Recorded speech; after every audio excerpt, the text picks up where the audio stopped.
You've been gifted with a beautiful orchid. Now what? Today we have an expert who's going to take you from bud to bloom and beyond. So never fear, Orchid Help is here. We have the expert in orchids, Tom Harper, who is the owner of Stones River Orchids in Franklin. And not only that, a decades-long friend of mine. Absolutely right. I love that. Thank you for having us to your greenhouse and for educating us on Orchids 101. Good old 101, yes? Yeah, let's start with somebody that's just been given this beautiful orchid. Okay, so it can be a little intimidating, you know, Tom. Well, I think that's no question about that. I mean, they're truly spectacular, and people absolutely love orchids, and being the recipient is even more exciting. But the question remains, what do you do with it now that you have it? Well, thankfully, this is one of the easiest orchids to care for. This is a Phalaenopsis orchid. And the white Phalaenopsis, the one you see here, is #1 when it comes to popularity. So what do you do with it? Well, it's really important, first of all, when you receive the orchid, to check it out. Make sure it's okay. In other words, that it's got some nice buds forming, it's got the flowers in good condition. It's the overall health that you want to examine. So that's the first thing. So beyond that, then you look at the plant. When you look at a plant like this, you really want to see those leaves nice and strong, they're firm, they have a slope to them. There's a nice V shape here. And that V shape tells you that it's healthy and it's strong and it's doing well. And then looking down into the pot, and you'll notice this is a clear pot. Right. This is the grower pot. This Right. has not been transplanted. So they're grown out and then ultimately bloomed out, and then they're given as gifts. So you see all these roots and stuff here, and Yes. you kind of think, you know, if I see this with another plant, I think, well, this has got a problem. It needs a bigger pot, but it's fine. It's absolutely fine. It's interesting to me to see the size of the plant, the natural spread of those leaves is significant compared to the smallness of the pot. Right. And automatically, like you said, you think that needs to be repotted. But we don't do that Okay. because we don't want to disturb the plant as it exists when it's in flower. The worst move a recipient could make is to repot it at this stage. Got it. In other words, enjoy the flowers as they are, allow those buds to open, Right. and enjoy it. Now, when it starts to grow from the middle, it will produce new roots, and that would be the repot time. Does it need anything in particular? My best suggestion there, and I've had some personal experience too in our home in handling these, some natural light would be good. And an east-facing window is the ideal #1 spot. That could mean direct sunlight early in the morning. Right. And that will be fine as long as those leaves don't get too warm to the touch. But, I mean, up to 10 o'clock or so with direct sun, not a problem. Now, what that does, it produces the food in the leaves, and that supports these flowers. Gotcha. So that's very helpful.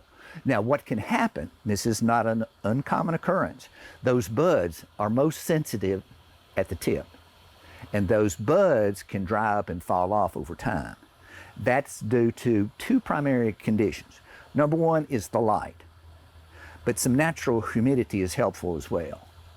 But I have a good friend, and she grows, and she puts them not in the windowsill, but under a direct spotlight. And it's only a few feet away from the plant, and by golly, those buds do open. Now, she's in a kitchen, there's some natural humidity in that kitchen, Right. but no natural light whatsoever, and that spotlight can make a big difference. So grow lights or spotlights can be beneficial if you don't have that east-facing window. The trickiest part is all about the watering. This material that it's in is known as sphagnum moss. The entire pot is full of sphagnum moss. Sphagnum moss is used because it grows orchids fast and it stays moist for a long time. But that works against you because if you water this too often, it's going to mean that those roots, those nice healthy roots that we see, they could easily be too wet and suffocate and die. Uh-oh. Now you're in trouble. Right. So always err on the conservative side of watering. On this particular plant, in this particular pot size, now this is roughly a 4-inch pot, it's going to retain moisture for a very long time, even inside the house. So I'm thinking 2 weeks, 10 days for watering. I think they're more often killed by too much water than not enough. So even, it's amazing that I've had plants go 2 weeks, 3 weeks, 4 weeks because I missed watering them in the greenhouse, and they're fine. To add to that, fertilizing is not a big deal. In other words, Leave it alone. Don't be enamored with having to fertilize this orchid. There is a lot of nutrients in that moss. It not only holds the water, it holds the nutrients as well. Now, when you Good to water know. with plain water, you're going to flush some of that out. But the plant at this stage, with this many leaves, can support this many flowers over a long period of time without any fertilizer at all. Perfect to know. Okay, so let's take it to the point where it's not blooming anymore. Yes. Because you're going to eventually get it to that stage, right? Yep. And so then what do you do with it? Well, when the plant's finished, and this plant has bloomed before, if you look very carefully, there's a little cut stem right there. Yeah. So the flowers have run its cycle. Now the cycle inside, it will last you up to 3 months. I mean, with very little care. Unbelievable. It's one of the best purchases you could make for a blooming plant and enjoy it for such a long period. I don't know of a better one. They're so showy and so beautiful that they make such a beautiful statement that way. Orchids typically are annuals, so they bloom once a year. So after that bloom period, it's a grow period. And as you can see here, this is a brand new leaf right here. Mm-hmm. And that's a Right. good sign. Absolutely. So the leaf is good color, it's nice and shiny, it's really happy. Now, as it produces new leaves, it also produces new roots. And if you look real carefully into the pot, you'll see those beautiful reddish roots that are showing in there. Yes. And that means it's really happy and doing what it's supposed to do. So what it's preparing for is adding new leaves and ultimately through that rebloom cycle, which is something it will do ultimately. But again, there's a very special technique that you have to perform to make it rebloom. And so do you just kind of leave it to do its own thing now? I mean, Yes. it's not blooming, but not it's still blooming. beautiful. Yeah, it's a beautiful green plant, but the key here then, even more important, is the light that it receives, because it needs to bulk itself up from growing to rebloom in the next cycle. So it needs not only good light, now's the time to add the fertilizer. Gotcha. So certainly want to go light on the fertilizer, maybe half strength is recommended. You know, every product's going to encourage you to use a certain level of fertilizer, but they're in the market of selling fertilizer, so you have to understand that less is better. So if you'll half that amount, for instance, that's like perfect Gotcha. for this. And it's important to understand that most orchids, because they are annual, they tend to bloom that once a year cycle.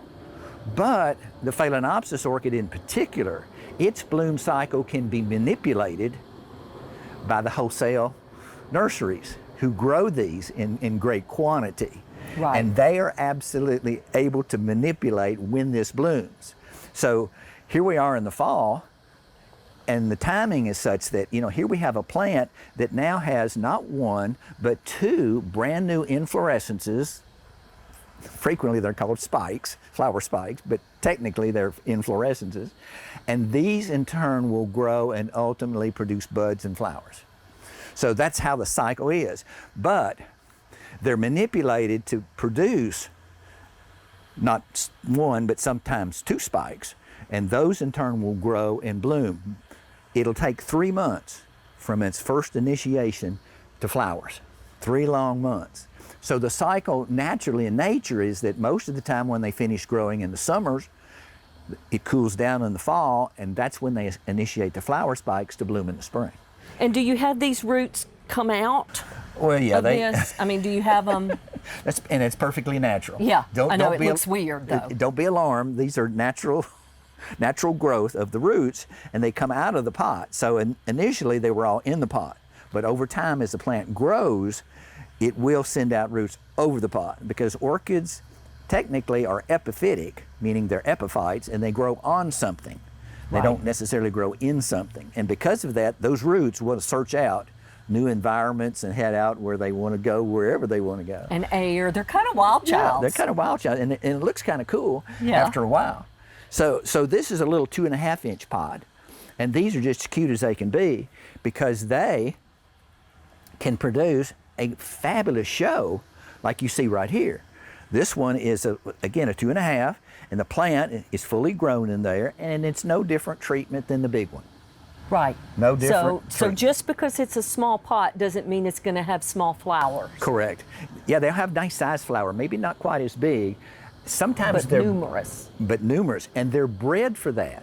This is what the intent is, to have smaller flowers but lots of them. So you have them, in this case, in this beautiful pinkish color, and then you have this beautiful white one in here.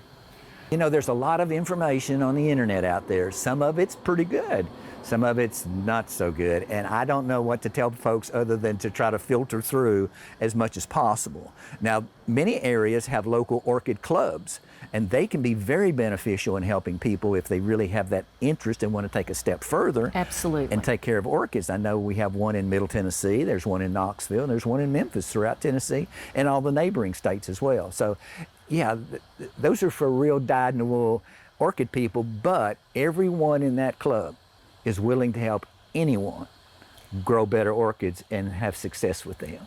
It has been a pleasure and an educational one to be with you today, and we love the information that you've given our viewers. Thank you so much Well, you're certainly for welcome. allowing us to come to your greenhouse. So glad for you to be here. Thank you, Tammy.